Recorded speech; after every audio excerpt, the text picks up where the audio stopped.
Hello friends, అరచేతిలో పట్టే ఎలాంటి ఆయుధాన్నైనా వేరే ప్రాంతానికి తరలించాలంటే ఒక చిన్న బాక్స్లోనో లేక సూట్ కేసులోనో తరలించవచ్చు. కానీ మనం చెప్పబోయే ఆయుధాన్ని ప్రత్యేక విమానంలో తరలించారు. ఇక ఎయిర్పోర్ట్ నుంచి ఆ ఆయుధాన్ని భద్రపరచాల్సిన చోటికి తరలించేందుకు దేశంలో అత్యున్నత వ్యక్తులకు, విఐపీలకు ఇచ్చే బుల్లెట్ ప్రూఫ్ కారును భారీ స్థాయి భద్రతను కల్పించి మరీ గమ్యస్థానానికి చేర్చారు. ఆ ఆయుధానికి అంత ప్రాధాన్యం ఉంది. మరి అదే వాగ్నర్. ఆ ఆయుధంతోనే ఛత్రపతి శివాజీ మహారాజ్ అత్యంత క్రూరుడిగా పేరున్న బీజాపూర్ రాజ్యపు జనరల్ అయిన అఫ్జల్ ఖాన్ ని అంతమొందించాడు. ఆ తర్వాతి కాలంలో ఆ ఆయుధం బ్రిటిష్ వారి హయాంలో లండన్ కి చేరింది. మళ్ళీ 350 ఏళ్ల తర్వాత స్వదేశానికి తిరిగి వచ్చింది. ప్రస్తుతం ఆ ఆయుధాన్ని మహారాష్ట్రలోని సతారాలోని ఛత్రపతి శివాజీ మ్యూజియంలో భద్రపరిచారు.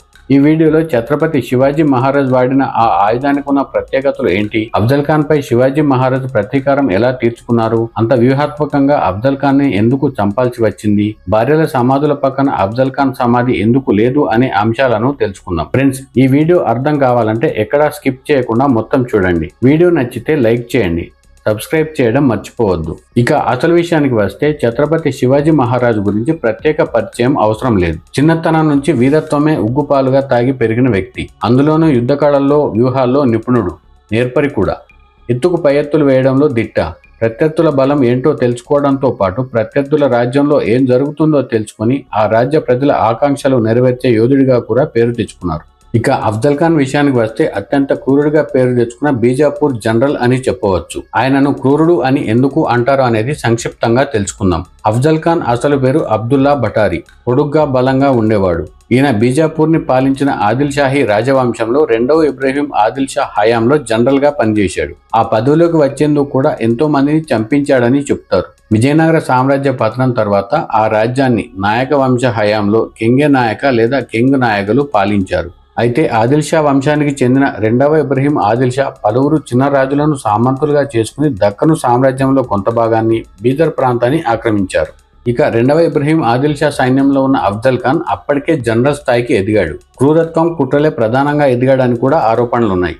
అయితే 2వ ఇబ్రహీం ఆదిల్ షా మాత్రం అన్ని మతాలను గౌరవించాలని చెప్పేవారు. కానీ ఆ ఆదేశాలను అఫ్జల్ ఖాన్ పక్కన పెట్టి సొంత అజెండాను అమలు చేసేవారు. అదే సమయంలో బీజాపూర్ సుల్తానేట్కి వీర విధేయుడిగా ఉండేవారు. బీజాపూర్ రాజు కోసం తమ ప్రాణాలు అర్పించేందుకు ఎప్పుడూ సంసిద్ధంగా ఉండేవారు అఫ్జల్ ఖాన్. ఓసారి మొఘల్ రాజ్య పాలకుడైన ఔరంగజేబ్ బీజాపూర్ రాజ్యంపై దాడి చేసిన టైంలో అఫ్జల్ ఖాన్ తన పరాక్రమంతో ఆ దాడిని తిప్పికొట్టారు. దీంతో బీజాపూర్ సుల్తాన్ కు మరింత దగ్గరయ్యాడు అఫ్జల్ ఖాన్. పలు యుద్ధాలు గెలిచి ఆ రాజ్యాలను బీజాపూర్ సుల్తాన్ పరిధిలోకి తెచ్చాడు. ఆ టైంలోనే 2వ ఇబ్రహీం ఆదిల్ షా సైన్య విభాగాల్లో 3 డిప్యూటీ సైన్యాధిపతులు వరుసగా హత్యకు గురయ్యారు. అందుకు 2వ ఇబ్రహీం ఆదిల్ షా భార్య బడీ బేగం ఆదేశాలే కారణమని చెప్తారు. అంటే తన పరాక్రమంతో పలు యుద్ధాలను గెలిచిన అఫ్జల్ ఖాన్ ఆ రాజ్యాలను బీజాపూర్ రాజ్యంలో కలపడం ద్వారా రాజ్య విస్తరణకు కీలక వ్యక్తిగా మారాడు. తద్వారా 2వ ఇబ్రహీం ఆదిల్ షా కుటుంబానికి మరింత దగ్గరయ్యాడు అఫ్జల్ ఖాన్. ఓవైపు రాజుకు విధేయుడిగా ఉంటూనే రాణికి సంబంధించిన ఆదేశాలను తమ వేగుల ద్వారా అమలు చేసేవాడిగా పేరు తెచ్చుకున్నారు. రాజ్యంలోని కొంతమంది ముఖ్యులను చంపేసి రాజ్య భద్రత, శాంతి భద్రతల కోసమే తాము ఆ శిక్షలను వేసినట్టు ప్రచారం చేసుకునేవారట. అలాంటి ఘటనల్లో ఒకటి కస్తూరి రంగ హత్య.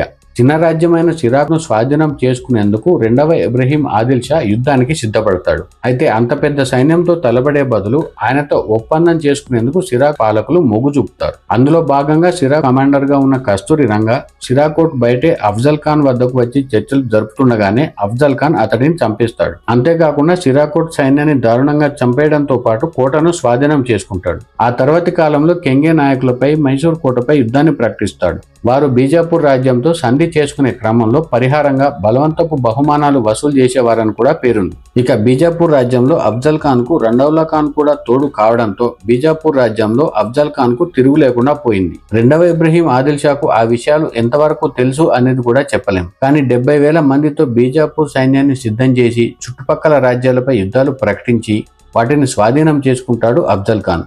లొంగిపోయిన రాజులను, సామంతులను, జాగీర్దారులను కూడా ఏదో ఒక కారణం చూపి చంపేసేవాడని చెప్తారు. అయితే ఛత్రపతి శివాజీకి అఫ్జల్ ఖాన్ కుట్రల గురించి ముందుగానే తెలుసు. ఎందుకంటే ఛత్రపతి శివాజీకి అఫ్జల్ ఖాన్ కి మధ్య శత్రుత్వం శివాజీ తండ్రి షాహాజీ రాజా భోంస్లే నాటి నుంచి ఉంది.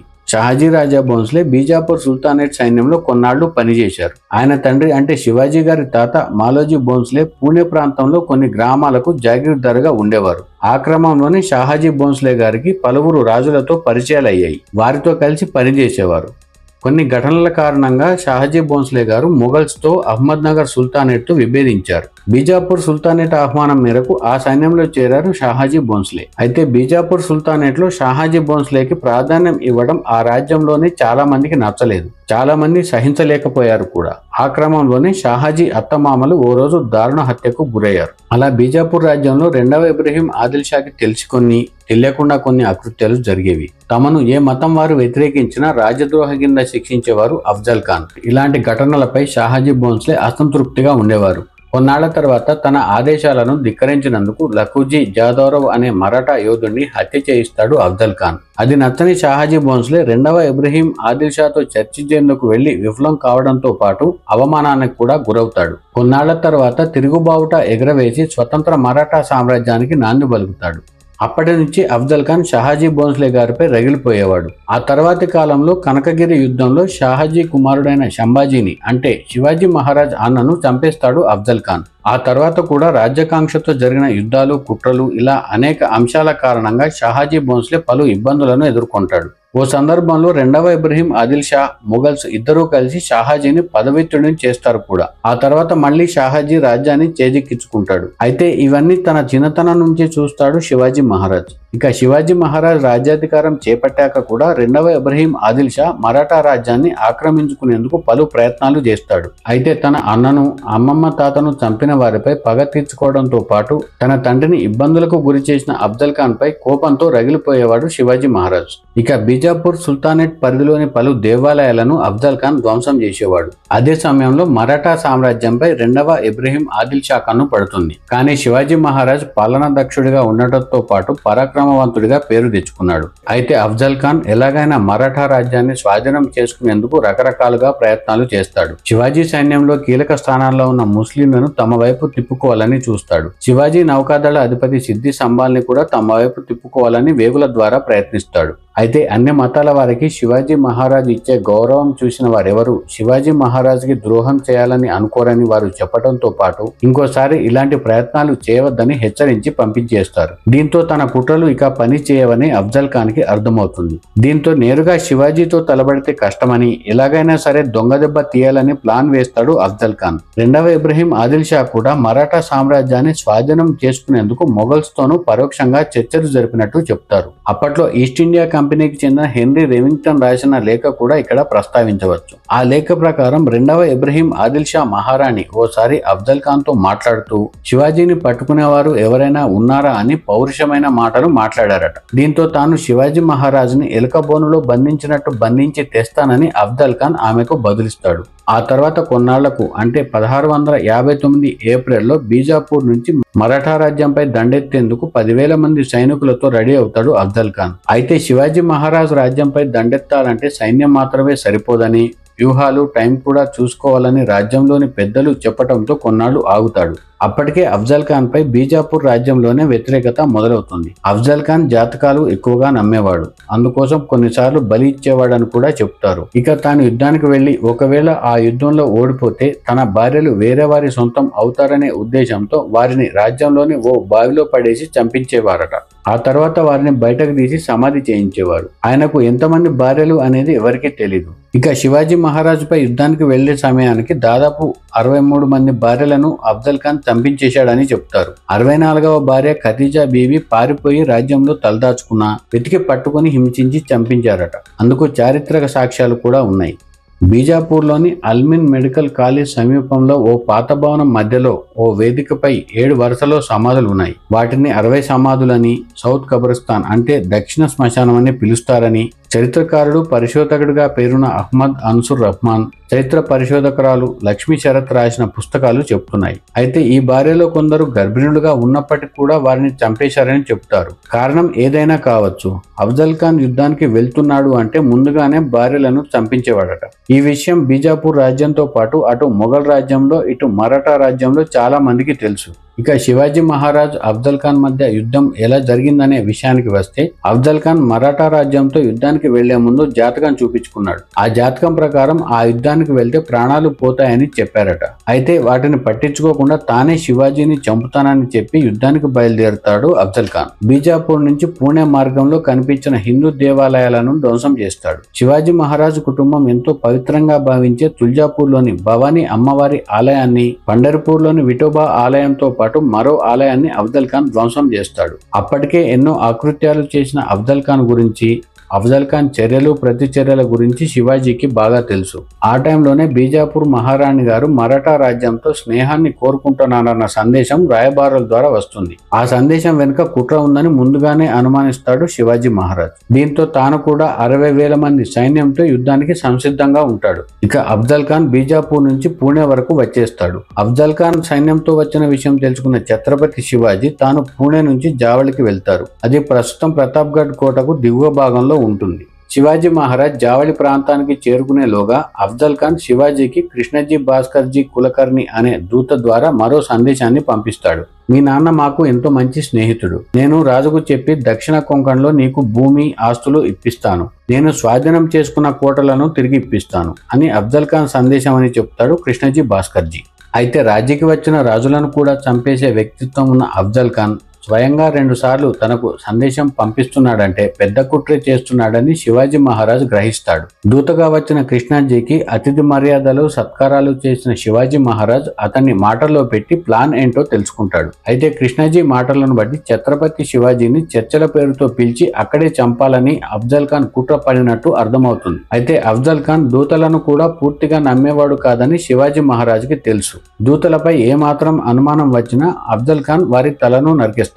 దీంతో శివాజీ మహారాజ్ మరో ప్లాన్ వేస్తాడు. తన రాజ్యంలో తనకు నమ్మిన బంటుగా ఉన్న గోపీనాథ్ పంత్ అనే వ్యక్తి ద్వారా అఫ్జల్ ఖాన్ కు ఓ సందేశాన్ని పంపిస్తాడు. అంటే కృష్ణజీ తెచ్చిన సందేశానికి ఇది ప్రత్యుత్తరం అని చెప్పవచ్చు. శివాజీ మహారాజ్ అఫ్జల్ ఖాన్ కు రాసిన లేఖలో, మీరు చూపిన దయకు నేను ఎల్లప్పుడూ కృతజ్ఞుడను.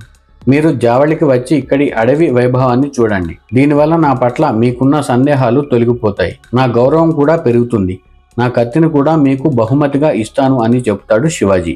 ఈ ప్రత్యుత్తరం అందుకున్న అఫ్జల్ ఖాన్ తన ప్లాన్ను శివాజీ గ్రహించలేకపోయాడని, తన వ్యూహంలో చిక్కుకున్నాడని భావించి సంతోషిస్తాడు. కానీ అప్పటికే శివాజీ మహారాజ్ అన్ని విధాలా ప్రిపేర్ అయి ఉంటాడు. జావళిలో తన సైన్యంతో మకాం వేసిన టైంలో మాట్లాడుతూ తాను ఈ యుద్ధంలో అఫ్జల్ ఖాన్ ని చంపి వస్తాను లేదా నేనే చనిపోతానని చెప్తాడట. తన తల్లికి కూడా ఓ లేఖ రాస్తాడు. అమ్మవారైన భవానీ మాతకు నిత్యం పూజ చేస్తాడు. తాను ఒకవేళ ఈ యుద్ధంలో చనిపోతే తన రాజ్యపాలన ఎలా ఉండాలో అనేది కూడా సైన్యానికి చెప్తాడు. అంతేకాకుండా ఎవరెవరికి ఏ బాధ్యత అప్పగించాలో కూడా చెప్తాడట. నావికా దళాన్ని ఎలా ఉంచాలో కూడా నావికా దళ చీఫ్ గా ఉన్న సిద్దికి సంబాల్కి చెప్తాడు. అయితే తన మహారాజు శివాజీ మహారాజుకి అలాంటి పరిస్థితి వచ్చిందంటే తామే ముందుగా దాన్ని ఎదుర్కొంటామని, తాము మరాఠా రాజ్య పరిరక్షణకు సర్వదా సిద్ధమని వారు చెప్పడంతో శివాజీ మహారాజ్ ధైర్యంగా ముందడుగు వేస్తాడు. ఇక అఫ్జల్ ఖాన్ తమ సమీప ప్రాంతానికి చేరుకున్నాడు అనుకునే టైంలో శివాజీ మహారాజ్ తన సైన్యాన్ని ఉద్దేశించి మాట్లాడతాడు. అఫ్జల్ ఖాన్ తో చర్చలు జరుగుతున్న టైంలో తాను ఆదేశించే వరకు శత్రువులపై దాడి చేయవద్దని శివాజీ తన కమాండర్ గా ఉన్న నేతోజా పాల్కర్ ను ఆదేశిస్తాడు. ఇక నౌకాదళ చీఫ్ గా ఉన్న సిద్ది అంబాల్ మేనల్లుడి కూడా తనతోనే తీసుకెళ్తాడు శివాజీ మహారాజ్. అంతేకాకుండా తన సైన్యంలో ముఖ్యమైన 10 మందిని బాడీగార్డ్ గా పెట్టుకుని మఫ్టీలో ఉంచుకుంటాడు. వారిలో 3 ముస్లింలే ఉంటారు. వారే మరాఠా ఆర్మీలో శివాజీ నమ్మిన బంట్లుగా ఉన్న లెఫ్టినెంట్లు ధైర్య సరంగ్, ఇబ్రహీం ఖాన్, దౌలత్ ఖాన్లు. వీరే జావలి అటవీ ప్రాంతంలో తమ గెరిల్లా సైన్యంతో అఫ్జల్ ఖాన్ పై ఎలా దాడి చేయాలో ప్రణాళిక వేసి సైన్యాన్ని సిద్ధం చేసి శివాజీ గారి వద్దకు వస్తారు. అలా సైన్యాన్ని సిద్ధం చేశాకే శివాజీ మహారాజుకి రక్షణగా వెళ్లాలని నిర్ణయించుకుంటారు. అదే సమయంలో అఫ్జల్ ఖాన్ శివాజీని చర్చల పేరుతో పిలిపించి జావళిలోనే చంపాలని ప్లాన్ చేసుకుంటాడు. ఇరుపక్షాల దూతలు చర్చలు జరిపాక చివరికి 1659 నవంబర్ 10న వీరిద్దరూ సమావేశం కావాలని నిర్ణయించుకుంటారు. అందుకు ప్రతాప్గఢ్ కోట కింద ఉన్న కొండను వేదికగా నిర్ణయిస్తారు. అంటే అది కూడా యుద్ధభూమే అని చెప్పవచ్చు. అయితే అఫ్జల్ ఖాన్ నిర్ణీత సమయానికి ముందే తన వేలాది మంది సైన్యంతో అక్కడికి చేరుకుంటాడు. కొద్ది దూరంలో సైన్యాన్ని నిలిపి 1000 మంది సైనికులతో కలిసి పల్లకిలో కూర్చొని ముందుగానే అక్కడకు చేరి శివాజీ మహారాజ్ని ఎలా చంపాలో ప్లాన్ చేసుకుంటూ ఉంటాడు. ఇక చర్చా వేదికకు సమీపంలోకి రాగానే ఛత్రపతి శివాజీ కూడా తనతో పాటు ఎంపిక చేసిన సైనికులను తీసుకురావడానికి అనుమతించాలని కోరతాడని చరిత్రకారుడు వైభవ్ పురందరి తన Shivaji India's great warrior king అనే పుస్తకంలో రాశారు. ఇక అసలు కథ ఇక్కడే మొదలవుతుంది. శివాజీ మహారాజ్ని చంపాలని అఫ్జల్ ఖాన్ ని చంపాలని శివాజీ మహారాజ్ వ్యూహ ప్రతివ్యూహాలు పన్నుతారు. అందులో భాగంగా అఫ్జల్ ఖాన్ ఒక విషం పూసిన కత్తిని అంటే చిన్న బాకును కుడివైపు పక్కటెంక వద్ద దుస్తులో దాచుకుంటాడు. శివాజీ మహారాజ్ తన వద్దకు రాగానే ఆలింగనం చేసుకున్నట్లు చేసుకుని చంపేయాలనేది అఫ్జల్ ఖాన్ ప్లాన్. ఇక శివాజీ ప్లాన్ ఏంటంటే ఆ చర్చలకు వెళ్లేటప్పుడే భవానీ మాత వద్ద పూజ చేసిన కత్తిని, తెల్లటి దుస్తులను ధరిస్తాడు. నిలువు బొట్టు పెడతాడు. పెద్ద తలపాగా ధరిస్తాడు. అయితే ఆ తలపాగాలో ఇనుప కవచాన్ని ఏర్పాటు చేసుకుంటాడు. ఒకవేళ అఫ్జల్ ఖాన్ గాని ఆయన సైన్యం గాని తన తలపై కొడితే ఎలాంటి గాయాలు కాకుండా ఉండేందుకు ఈ జాగ్రత్త తీసుకుంటాడు శివాజీ మహారాజ్. ఇక తన రక్షణ కోసం ప్రత్యేకంగా ఉక్కు కవచాన్ని తయారు చేయించుకుంటాడు. తన కుడి చేతిలో బిచ్చువా అంటే ఒక రకమైన ఆయుధాన్ని, ఎడమ చేతిలో వాగ్నగ్ని పెట్టుకుంటాడు. వాగ్నగ్ని వాక్నక్ అని కూడా పిలుస్తారు. పులిగోర్ల మాదిరిగా ఉండి చేతిలో ఇమిడిపోయే ఆయుధం ఇది. భారత చరిత్రలో సాంప్రదాయ ఆయుధాల్లో ఇది కూడా ఒకటి. ఉక్కుతో తయారు చేసిన ఈ ఆయుధాన్ని చరిత్రలో చాలా మంది రాజులు వాడేవారు. వేటకు వెళ్లినప్పుడు కూడా దీన్ని తీసుకెళ్లేవారు. ఈ ఆయుధాన్ని తన ఎడమ చేతిలో కనిపించకుండా పెట్టుకుంటాడు శివాజీ. మరో చేతిలో బాకును రెడీగా ఉంచుకుంటాడు. ఇది శివాజీకి తప్ప ఒక్కరికి మాత్రమే తెలుసు. ఆయనే శివాజీకి నమ్మకస్తుడైన అంతరంగికుల్లో ఒకరైన రస్టీం జమాన్. ఆయన సూచన మేరకే శివాజీ మహారాజ్ ఇనుప పంజాలు ధరించాలని నిర్ణయించుకుంటాడని చెబుతారు. ఇక ప్లానింగ్ వరకు బాగానే ఉన్న మరో సమస్య ఇక్కడ ఎదురైంది. అదేంటంటే తన ప్లాన్ అమలు కావాలంటే అఫ్జల్ ఖాన్ తో పాటు తాను మాత్రమే అక్కడ ఉండాలని శివాజీ మహారాజ్ భావిస్తాడు. అందుకు రస్టీం జమాన్ తో కలిసి మరో ప్లాన్ వేస్తాడు. ఆయననే అఫ్జల్ ఖాన్ వద్దకు దూతగా పంపించి అఫ్జల్ ఖాన్ 1000 మంది సైన్యంతో చర్చలకు వస్తే అంతమందిని చూసిన శివాజీ మహారాజ్ భయపడతాడని, అంతేకాకుండా తన తండ్రితో మీకు పరిచయం ఉన్నందున మీ మీద గౌరవం, భయం ఉన్నాయని చెప్పిస్తాడు. దీంతో అంతా తాను అనుకున్నట్లే జరుగుతుందని, కొన్ని క్షణాల్లో శివాజీని చంపేసి మరాఠా రాజ్యాన్ని చేజిక్కించుకోవచ్చని సంతోషిస్తుంటాడు అఫ్జల్ ఖాన్. కాసేపటి తర్వాత ఇద్దరు చర్చల శిబిరం వద్దకు చేరుకుంటారు. చర్చల శిబిరం వద్ద అఫ్జల్ ఖాన్ చూడగానే ఆయనతో మాట్లాడేందుకు ముందుకు కదులుతాడు శివాజీ మహారాజ్. అక్కడ కూడా శివాజీ మహారాజ్ ని ఎగతాళి చేస్తాడు అఫ్జల్ ఖాన్. నువ్వు షాజీ కుమారుడివి కదా అంటూనే కుంభి అని ఎగతాళిగా, చీత్కారంగా, చిన్న చూపు చూసినట్టు మాట్లాడతాడు అఫ్జల్ ఖాన్. అంతేకాకుండా నువ్వు రైతు కుమారుడివి మాత్రమే, నీకు ఉన్న అహంకారం వదిలించుకో, జ్ఞానంతో ఉండు, ఇప్పుడు నీకు ప్రశాంతత ఉంటుంది అని అంటారట. శివాజీ మహారాజు కూడా అఫ్జల్ ఖాన్ ని బటారి అని నవ్వుతూ పిలుస్తాడు. అలా వీరిద్దరి మధ్య మాటలు మొదలవుతాయి. అదే టైంలో అఫ్జల్ ఖాన్ శివాజీ ఇక తన వ్యూహంలో చిక్కాడని, తప్పించుకోలేడని భావిస్తాడు. శివాజీని ఆలింగనం చేసుకున్న వెంటనే తన మెడను పట్టుకోవాలని, తన వద్ద ఉన్న కత్తితో పొడిచి చంపేయాలని అఫ్జల్ ఖాన్ భావిస్తాడు. ఇక శివాజీ మహారాజ్ అఫ్జల్ ఖాన్ వద్దకు రాగానే అఫ్జల్ ఖాన్ చాలా ఎత్తుగా ఉండటంతో శివాజీ మెడ ఈజీగా అఫ్జల్ ఖాన్ కి అందుతుంది. అయితే శివాజీ మహారాజ్ ని అఫ్జల్ ఖాన్ ఆలింగనం చేసుకున్నట్లే చేసుకుని తన వద్ద ఉన్న కత్తితో వెంటనే పొడుస్తాడు. అదే టైంలో శివాజీ మహారాజ్ కుడి చేయిని కూడా పట్టేసుకుంటాడు అఫ్జల్ ఖాన్. అయితే అక్కడే అఫ్జల్ ఖాన్ కు ఊహించని పరిణామం ఎదురవుతుంది. శివాజీ ఉక్కు కవచం ధరించిన కారణంగా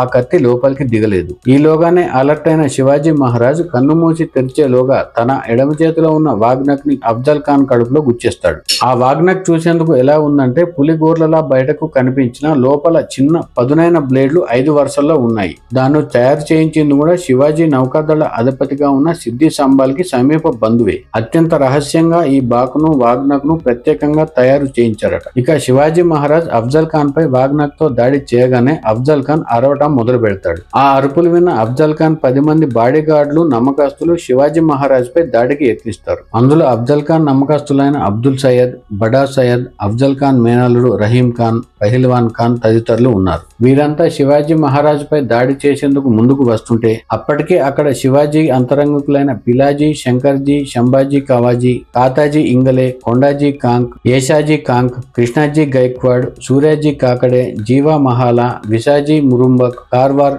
సిద్ది అబ్రహం తదితరులు వారిని అడ్డుకుంటారు. ఈలోగా 2 సైన్యాలు తలపడతాయి. ఆ దాడుల్లో పెద్ద సయ్యద్ తలను నరికేస్తారు శివాజీ సైనికులు. ఇదే దాడిలో అఫ్జల్ ఖాన్ పెద్ద కొడుకు ఫాజిల్ ఖాన్ ప్రాణాలతో బయటపడతాడు. అయితే ఈ దాడిలో శివాజీ మహారాజ్ కి అత్యంత ముఖ్యమైన వారిలో ఒకరిగా చెప్పే మామాజీ భోస్లే ప్రాణాలు కోల్పోతాడు. శివాజీ సైన్యం చేస్తున్న భీకర దాడుల కారణంగా అఫ్జల్ ఖాన్ సైన్యం ధైర్యం కోల్పోతుంది. అప్పటికే తమ జనరల్ ని అంటే అఫ్జల్ ఖాన్ ని పల్లకిలో తీసుకుని పారిపోయేందుకు ప్రయత్నిస్తారు అఫ్జల్ ఖాన్ సైన్యం. వారిని శివాజీ మహారాజ్ తన సైన్యంతో వెంబడిస్తాడు. అక్కడ జరిగిన ఘర్షణలో అఫ్జల్ ఖాన్ తలని నరికేస్తాడు శివాజీ మహారాజ్. ఈ యుద్ధం ప్రతాప్గఢ్ యుద్ధంగా చరిత్రలో నిలిచింది. అత్యంత క్రూరుడిగా పేరు తెచ్చుకున్న 64 మంది భార్యలను గర్భిణులను చంపిన చరిత్ర ఉన్న అఫ్జల్ ఖాన్ ని శివాజీ చంపడం చుట్టుపక్కల రాజ్యాల్లో చర్చనీయాంశమైంది. ఎందరో మహారాజులకు శివాజీ ఆదర్శంగా నిలిచారు కూడా. అయితే ఈ యుద్ధం గురించి పలువురు పరిశోధకులు సంధి చర్చల కోసం వెళ్లిన అఫ్జల్ ఖాన్ ని శివాజీ చంపేసినట్టు, ఇది మతాల మధ్య ఘర్షణ అన్నట్లు రాశారు. కానీ శివాజీ సైన్యంలో కీలకమైన స్థానాల్లో ఇతర మతస్థులు ఉన్నారు. శివాజీ మహారాజ్కి ఉక్కు కవచం తయారు చేయించి ఇచ్చింది కూడా అన్య మతస్థులే. అంతేకాకుండా చర్చల పేరుతో రప్పించి శివాజీ మహారాజ్ ని చంపేందుకు ప్లాన్ ముందుగా రెడీ చేసింది కూడా అఫ్జల్ ఖానే.